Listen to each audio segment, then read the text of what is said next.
Out of the chaos, darkness and violence of the Middle Ages, one family rose to seize control of England. Generation after generation, they ruled the country for more than 300 years, ruthlessly crushing all competition to become the greatest English dynasty of all time. The Plantagenets. What I love about the Plantagenet story is that it's more shocking, more brutal, and more astonishing than anything you'll find in fiction. I want to show you the Plantagenets as I see them.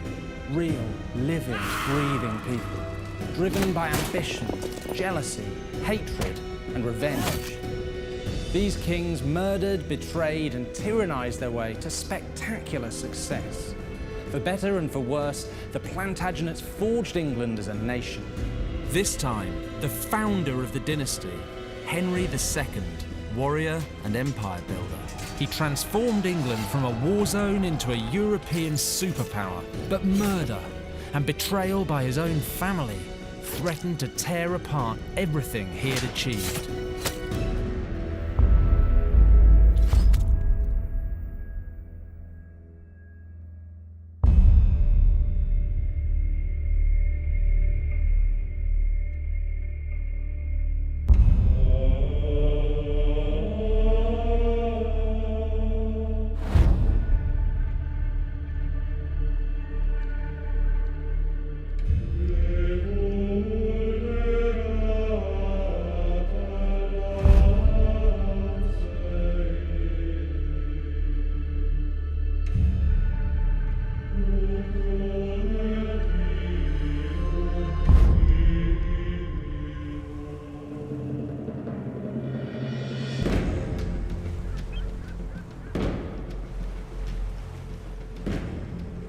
In 1153, Henry Plantagenet sails to England with an invasion force, aiming to seize back the throne. He's only 20, but he's already an experienced soldier. He's been fighting in France since he was a kid, and his mother's drilled into him the idea that the crown of England is rightfully his. So as Henry approaches these shores, he's convinced he has a date with destiny.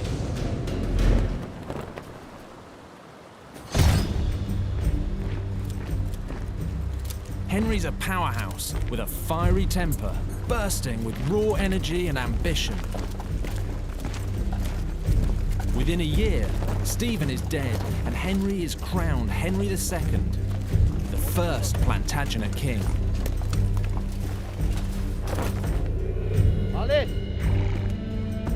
Of course, he doesn't speak a word of English. But after 90 years of Norman French rule in England, no one does, except the peasants. And it's not them that Henry's here to pick a fight with.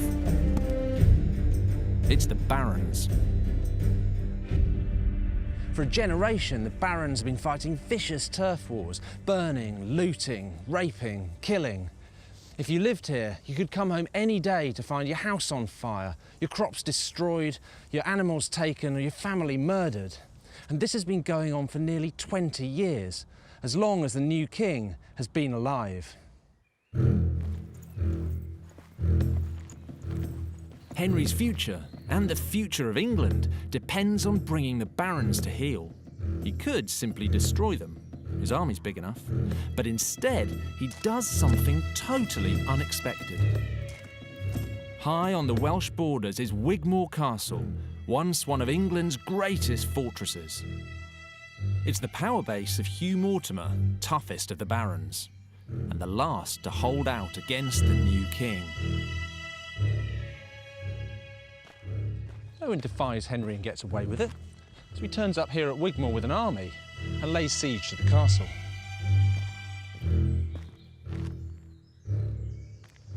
Henry's got Hugh surrounded, but he's not here to destroy him. He just sits outside. Here I am. Here's my army. What are you going to do about it? Unsurprisingly, Hugh folds, but it's what Henry does next that marks him out as a king to watch, because he takes Hugh's castle away from him then gives it straight back. He's saying you can have your power, but only because I say so.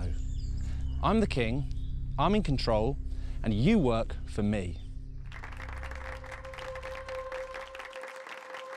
One reason Henry has the confidence to take on such powerful men is because he has a formidable ally. Henry's queen is Eleanor, Duchess of Aquitaine. 10 years his senior, she's such a famous beauty, students across Europe sing bawdy songs about bedding her. She shocked the continent by divorcing the King of France in 1152 and marrying Henry just 2 months later. They're a good match. By the time Henry takes the throne, she's already produced their first son. But this queen is far more than a baby machine. As Duchess of Aquitaine, she's a serious political player in her own right. Henry brings muscle, Eleanor brings prestige. Together, they're a match for anyone. And their union creates a Plantagenet empire that stretches from the borders of Scotland to the Pyrenees. But to keep control of such vast territory, Henry has to do something radical. Control's everything to Henry. The question is, how does he maintain it? He could use his barons to rule the different regions, that's standard medieval practice. But as far as Henry can see, the barons will only do things his way as long as it suits them. To get what he wants, Henry's going to have to do things a little bit differently. Henry's genius is to create a new army, not of soldiers, but of clerks. Educated commoners. Unlike the barons, they'll do exactly what he wants. What Henry invents is the basis of the civil service that still runs the country today.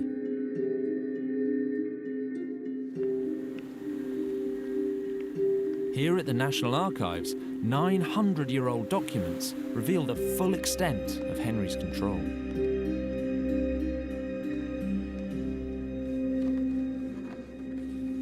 So this is a writ from the second year of Henry's reign. And it's an official instruction from the king. We can see the king, Rex here, Duke of Normandy, Duke of Aquitaine. He's sending an instruction to the Sheriff of Dorset, ordering him to give back a farm in the village of Rampersham to its rightful owner. And that might sound mundane, but hundreds of these survive. And what they show you is Henry's interest in every last field and pasture of his kingdom. And this isn't everything Henry's doing. He's also rebuilding royal finance through the exchequer. He's sending his justices roving about the country to re-establish law and order.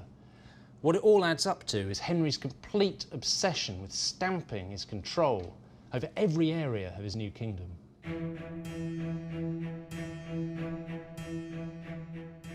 The mastermind pulling the administrative strings for Henry is commoner Thomas Becket, the son of a merchant.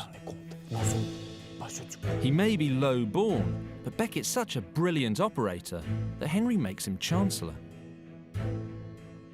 It's Becket who makes sure the king's grip on England is rock solid. And there's clearly some kind of spark between them.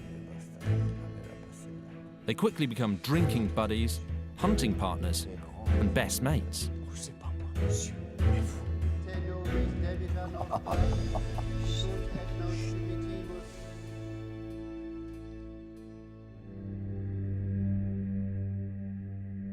But because of Becket, everything Henry's achieved is about to come under threat. The trouble begins here at Canterbury, seat of power of the one part of England that remains beyond Henry's control, the Church. One Englishman in 5 is a cleric, and they're effectively above the law. Whatever crime they commit, even rape or murder, only church courts can try them. The worst punishment they can give out is a fine. The king can't touch them. So in 1161, when the Archbishop of Canterbury dies here, Henry thinks, excellent, I'll appoint my mate Thomas as Archbishop. He can knock some sense into the church. And even though Thomas has never been a priest, Henry bullies the monks at Canterbury until they agree to elect him. So you can see why Henry thinks he's got the church problem sewn up. After all, Becket's his best mate. He owes his career to him. What could possibly go wrong?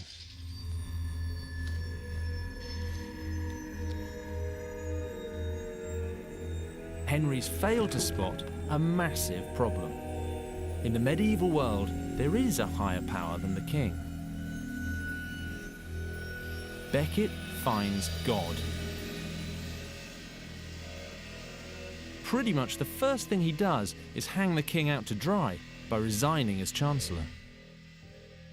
He's sending a very blunt message. I'm not going to do what you say anymore. I have a new boss now.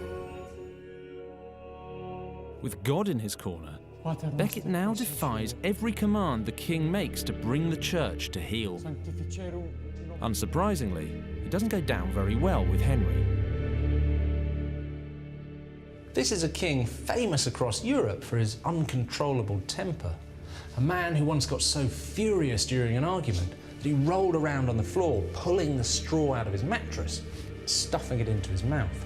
So it's fair to say that Henry wasn't just angry, he was apoplectic.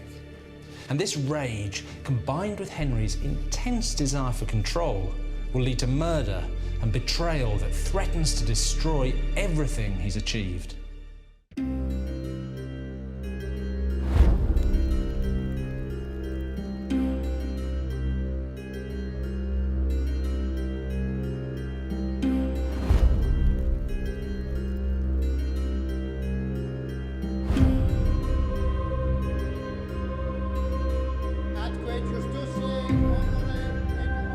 Westminster, July 1170. Henry II is having his eldest son, young Henry, crowned King of England, effectively king in waiting.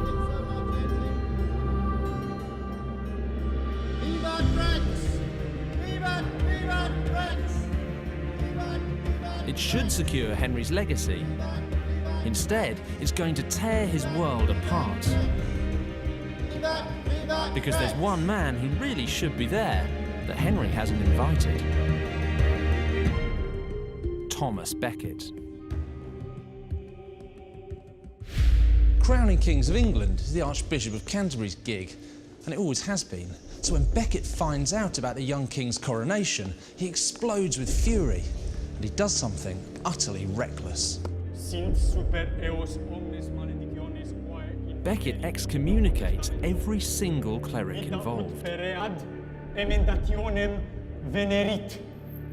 Amen.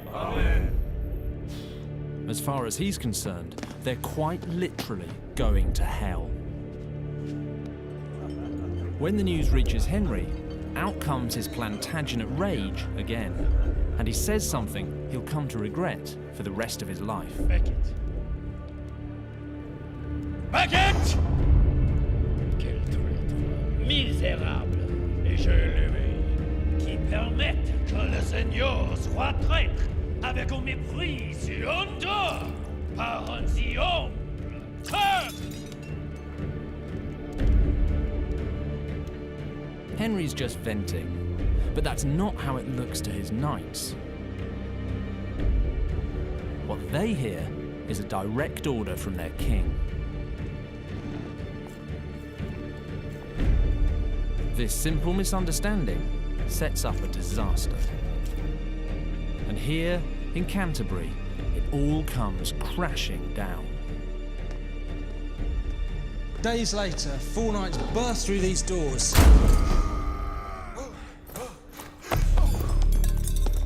And they march into the cathedral to confront Becket here. He's unarmed in his archbishop's robes, and they're in armour with swords by their sides.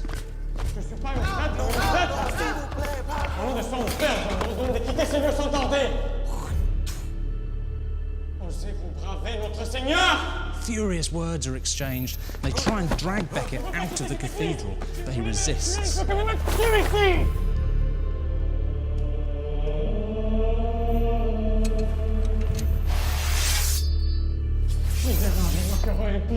Sale chien, fils de pute!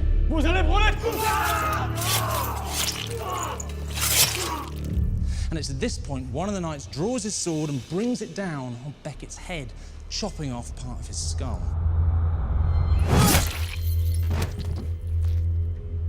Becket falls, and one of the knights scoops his brains onto the floor with the tip of his sword.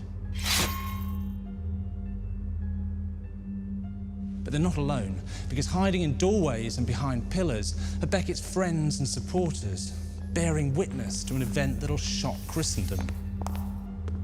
Every single good thing that Henry II has done in his career until now may as well be wiped out, because this is what he'll be remembered for.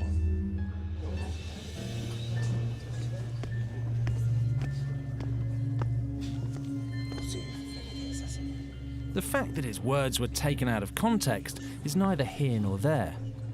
As far as everyone's concerned, Henry ordered Becket's murder. Outrage at this sacrilege goes viral. Across Europe, people begin to question whether Henry is really fit to be a king.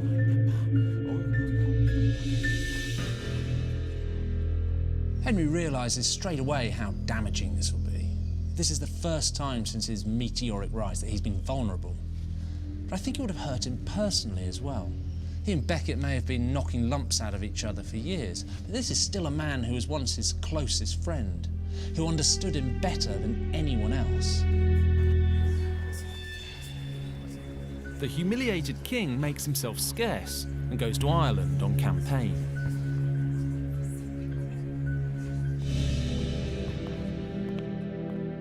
In a crisis on this scale, the one group he should be able to count on are his own family. But now they turn on him too, and it's all Henry's fault. Henry's eldest son, Henry the Young King, is a chip off the old block, ambitious, power-hungry, and impatient. As king in waiting, he should be taken to Ireland so Henry can teach him how to exert iron-fisted control. But he isn't. Instead, the young king is left behind, festering in the aftermath of his father's disgrace. And whilst he's away, the king leaves control in the hands of his slick bureaucrats. Powerless and isolated, resentment at his father starts to eat away at him.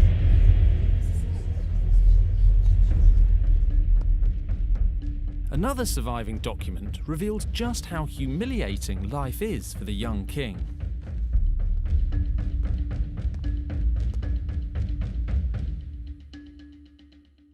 This is a record of royal accounts from 1172, when Henry was off beating up the Irish. On the face of it, it's pretty dry. It's a long list of payments made, but throughout, there are records of money paid out to the young king. What's interesting is they're all quite small. Let's have a look. There's one here from Berkhamsted, and it says, for the works Regis Filii Regis, of the king, the son of the king, XXX, that's 30 shillings. Well, today that's a few £1,000s, which might sound like a lot, but to the eldest son of a king, it's chicken feed. Now, the normal way that things would work is that a king would give his eldest son a block of lands from which to draw his revenue, but Henry hasn't done that. He's kept everything to himself to keep control. So the picture you get reading this is of the old king, one of the richest, most powerful men in Europe, while his eldest son is going around cap in hand begging money from royal officials. Wouldn't make you very happy, would it?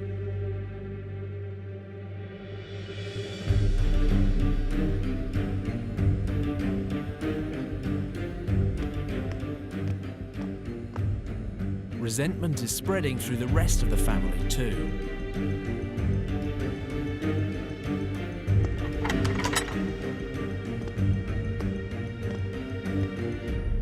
The year before Becket's murder, Henry's wife, Queen Eleanor, had returned to her homeland in Aquitaine, and she based herself here at Poitiers, where this hall is what remains of her magnificent ducal palace. After years living in a foreign country, Eleanor's come back with her favourite son, Richard, to train him to take over her lands there when she dies. finally she's back where she belongs. This is where she was born. This is where she was raised. And frankly, the food and the weather are better here too. But Eleanor's about to find that her Aquitaine is now a very different place. A spanking new cathedral is being built in the town centre. This is more than just a church. It's a PR statement designed to sell the Plantagenet dynasty to the people. And the banner headline of this message is a spectacular window. Incredibly, it's survived intact for nearly 9 centuries. If you look at this stained glass window high up in the cathedral, you can see Henry, Eleanor, and their 4 sons. It's like a snapshot of a united family ruling together over England and half of France. Except it isn't really like that, because in Aquitaine, Eleanor finds it's Henry's men collecting the taxes, Henry's men controlling the barons. Even when her husband's hundreds of miles away, it's obvious that he's the one who's in control. Now, Eleanor might have brought Aquitaine to Henry in marriage, but that doesn't mean it's his. Then Eleanor discovers something Henry's done that to her is unforgivable. Behind her back, Henry has mortgaged off part of her Aquitaine to secure a political alliance. And this is like coming home one day to find your husband's changed the locks, sold all your stuff, and invited a whole bunch of other people to live there. It's not just Eleanor who's fuming. Richard is spitting blood about his lost inheritance too. At one stroke, Henry has created 2 powerful new enemies, and he probably doesn't even realise it.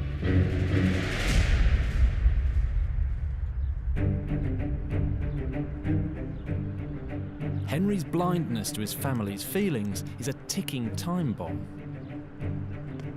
Here in Chinon, 175 miles southwest of Paris, in the very heart of Henry's French lands, it finally explodes.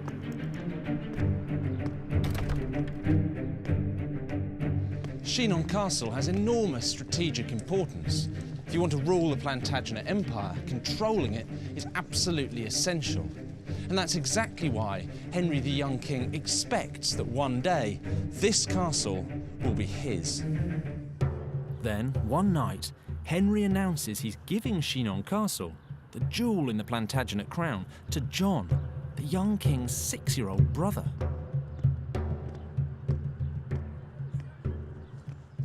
Think what it would have been like here that night. This is one of the angriest families in history.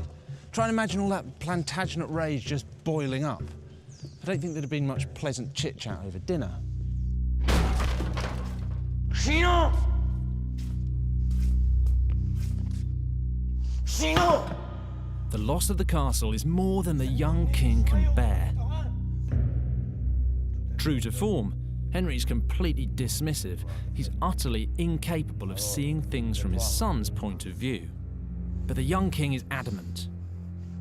For 18 years, he's had to suffer his father's obsessive control. Now, he's drawing a line in the sand. The young king should have known better. Henry was never going to give up control without a fight. Chinon teaches the young king a harsh lesson. His father is never going to give him real power, and he's sick of being strung along. But if Henry thinks he's got the young king where he wants him, he's dead wrong. His eldest son is now hell-bent on taking the old man down.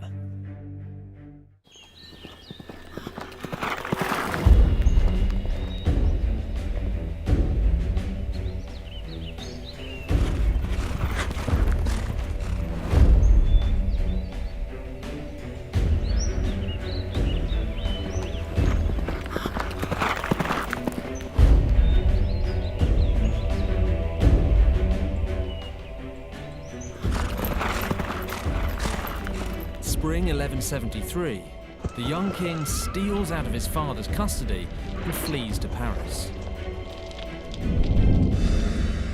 Straight into the arms of Louis VII, King of France. This is out-and-out betrayal. The young king is planning to use King Louis to help seize his father's throne. But why does the King of France get involved in such a dangerous game? To Dr. Julie Barrault, an expert in the medieval French court, it makes perfect sense. Louis hates Henry. Well, they had many reasons not to like each other. Maybe the first one is that they embody completely opposite ideas of what it is to be a king. On the one hand, you have, Henry, macho, warrior. And on the other hand, you had Louis, who was anything but. And the other thing is that Henry was much, much wealthier than Louis and never wasted an opportunity to show it very clearly. But it's more than just political, isn't it? Well, yes. What makes the story unusual is that you have a very deep personal aspect to it.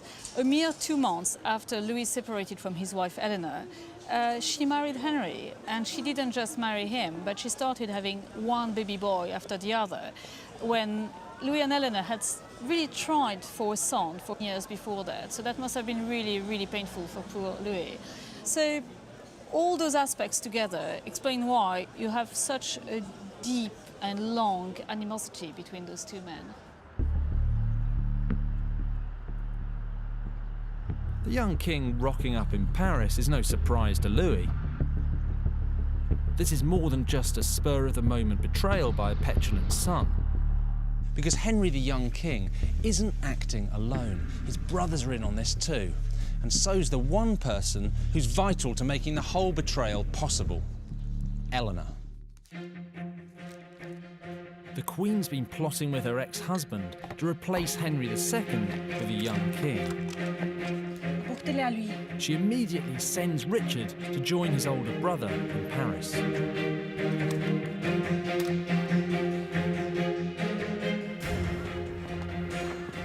A few days later, Eleanor follows. She makes a mad dash across France on horseback, disguised in men's clothing.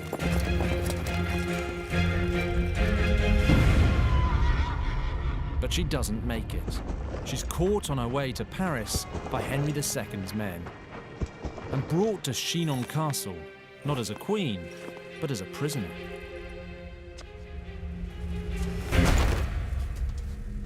Your own son's rebelling against you is pretty much as bad as it gets.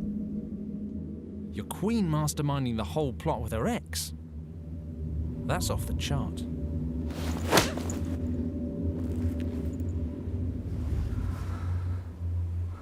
The scandal rocks medieval Europe.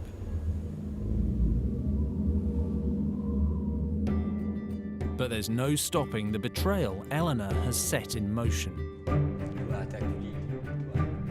In Paris, Louis, Richard and the young king are mobilizing to attack Henry from all sides. And not just in France. They're going to hit him where it hurts the most. England. Plenty of the English barons are still pretty sore about having their wings clipped by Henry II. The young king promises to give them everything back. Now, the last time the English barons had that sort of power, they basically destroyed the country. So this is a pretty reckless promise. It's not careful strategy. But that's the young king for you. He's good at betrayal, but he lacks his father's political savvy. He just wants to win, whatever the cost. He even cuts a deal with Henry's other mortal enemy, the King of Scotland. The young king promises him big chunks of England if he attacks Henry from the north. For a king of England in waiting, this is a dangerous game. But it works. By the spring of 1174, Henry faces a perfect storm. Full-on revolt is spreading across his empire, all sparked by his family's betrayal. And whilst Henry's fighting in France, England is turning into a disaster zone.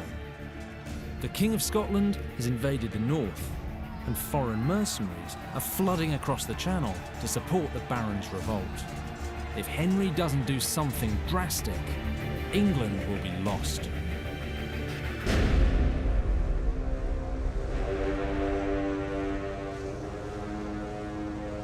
Most kings crossing the Channel to face a rebellion would be thinking the same thing. Raise an army, crush them by force. But Henry's got something else up his sleeve, because he realises it isn't his barons or even his sons who are threatening his empire. It's the dead hand of Thomas Becket rising up from beyond the grave. It's more than 3 years since Becket was killed in Canterbury Cathedral. In that time, Henry's troubles have gone from bad to worse.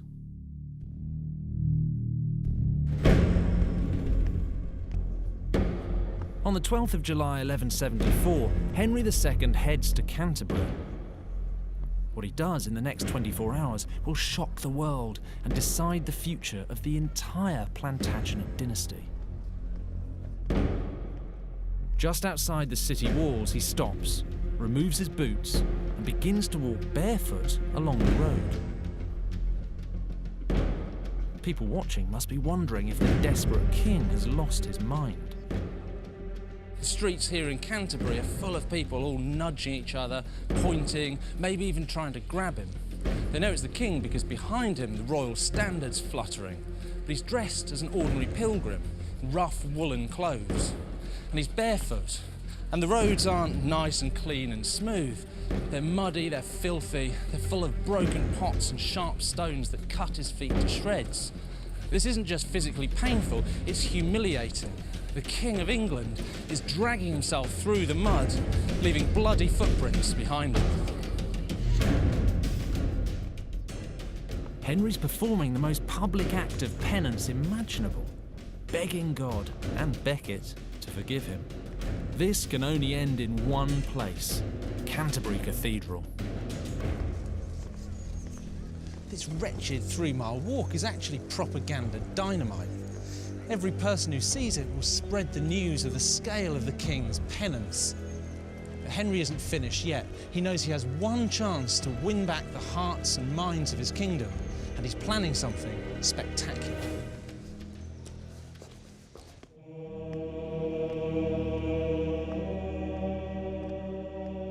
The stage for his grand finale is the shrine of the once best friend he accidentally murdered, Thomas Becket. When Henry enters the cathedral, dirty, bloody and drained, Thomas's shrine isn't up there.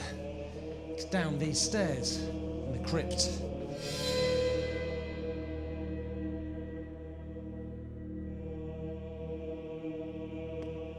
And it's down here, in the dark, among the columns, that Henry does something absolutely extraordinary. In front of Becket's tomb, Henry kneels down and commands the monks to whip him.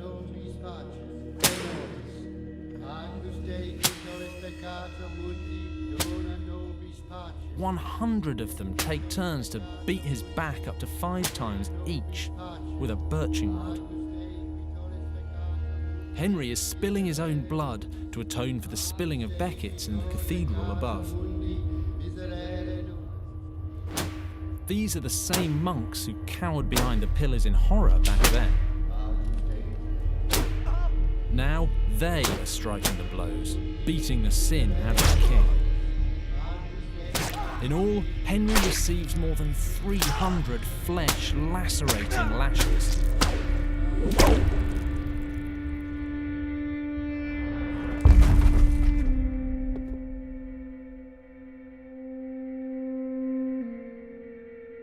There may be far fewer people down here than up there, but these are the men who write about what they've seen, who tell the world.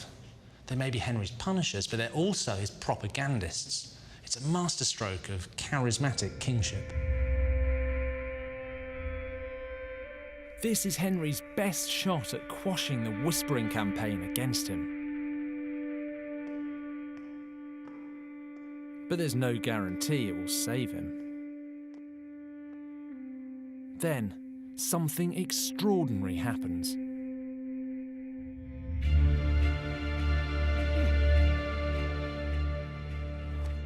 The next morning, a messenger arrives. He bears explosive news. The King of Scotland has been captured. The invasion of the North is over. It must have seemed like some kind of miracle. The timing's just too perfect. And it feeds directly into Henry's own propaganda. Ever since the time of Becket's death, he's been describing himself in documents as king by the grace of God. And now he has unarguable proof that God is on his side. Henry's miracle rips the heart out of the rebellion in England. The barons fold without a fight. Henry's back in control.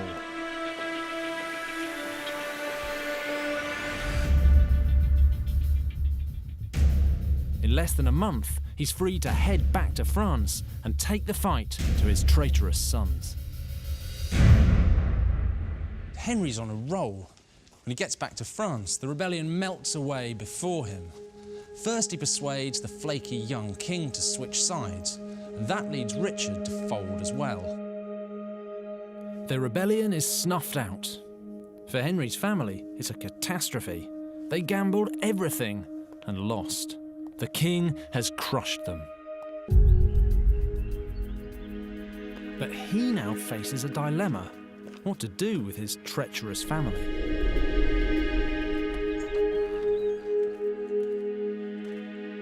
The one family member Henry can't forgive is Eleanor, because as a wife rebelling against her husband, she's committed one of the worst forms of treachery, and she can never be trusted again.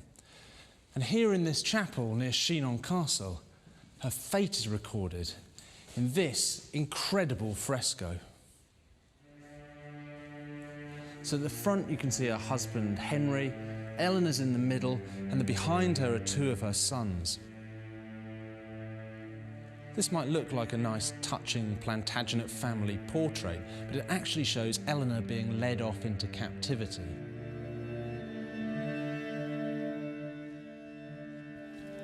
Henry may not need Eleanor anymore. Ideo firmites proponet adjuvande gratia tua de ceteros proximus. But he does need his sons to carry on the Plantagenet dynasty after him. So in a public ceremony of reconciliation, he forgives them. He even gives them money and castles.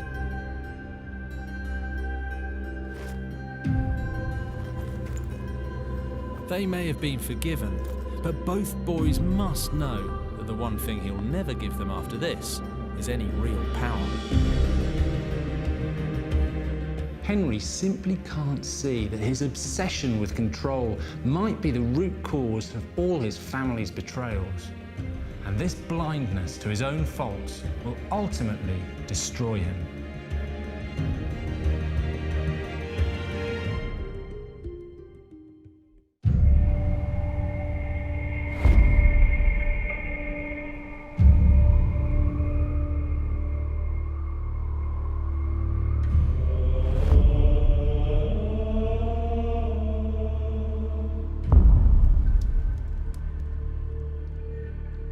In the summer of 1183, an unexpected event throws Henry II's world into turmoil.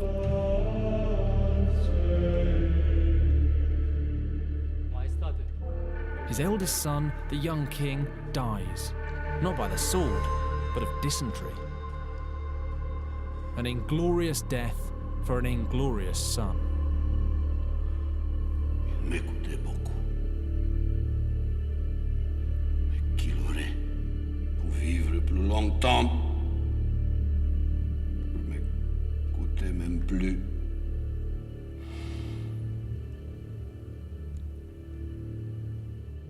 Henry's grief isn't just a father's, although it's clear he's personally devastated. The death of the young king has destroyed all his plans for his legacy.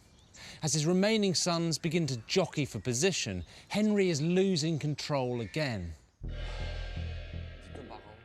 Just 2 of Henry's sons remain alive. Only one can become his heir. Richard, the eldest surviving son, is expecting to be named.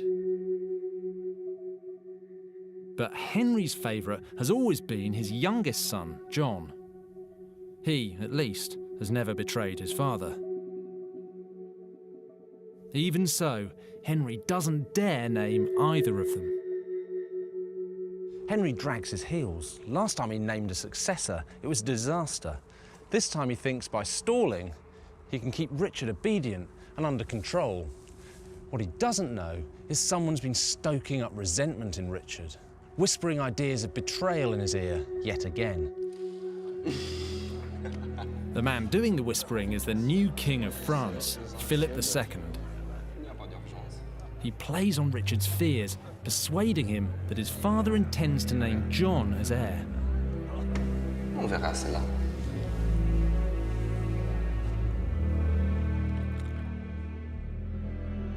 Richard demands that Henry formally names him as his successor. And of course, Henry refuses. That would mean giving up control. So with Philip by his side, Richard once again goes to war against his father. In less than a month, they tear through the heart of Henry's French lands, winning every battle. It's not long before a defeated Henry finds himself holed up again, back here at Chinon Castle, with his son and the King of France at the gates. They're young, ambitious and aggressive. Henry's old and tired. The one thing he could never control has finally caught up with him. Time. Outside, his Plantagenet heartland is collapsing. The empire he built and has ruled over for more than 30 years is being ripped from him by his own son. It's a final, total defeat. On the 3rd of July, 1189, Henry rides out from Chinon to meet Richard. A man who spent so much of his life on horseback that his legs are physically bowed now has to be strapped into the saddle to stop him from falling off. Richard's demands are read out. He wants land, he wants money. More than anything else, he wants to be the next king. It's all Henry can do to nod his head weakly and agree. At the end, he leans in for one last embrace and he whispers to Richard, "God grant that I may not die until I've had my revenge on you." Somewhere in this broken old man is still Henry II, King of England.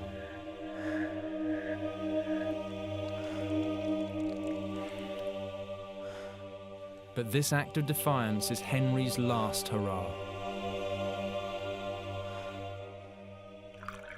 God doesn't grant his wish.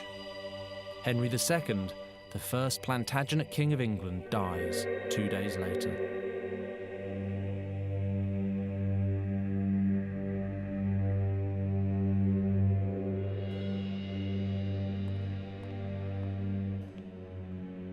Here, less than 20 miles from Chinon, in the family shrine at Fontevraud Abbey, Henry II lies buried. Beside him were buried the bodies of his wife Eleanor and his successor Richard, but not his favourite son John. For his whole reign, Henry kept a close grip on his kingdom. He never allowed his sons real control because fundamentally he didn't think they could do as good a job as he could. And when Richard and then John become king, they prove him right. Within 15 years, the Plantagenet Empire has collapsed, torn apart by rebellion and war. And that's why John's not buried here at Fontevraud with his mother and his father, because by the time John dies, this place is ruled by France.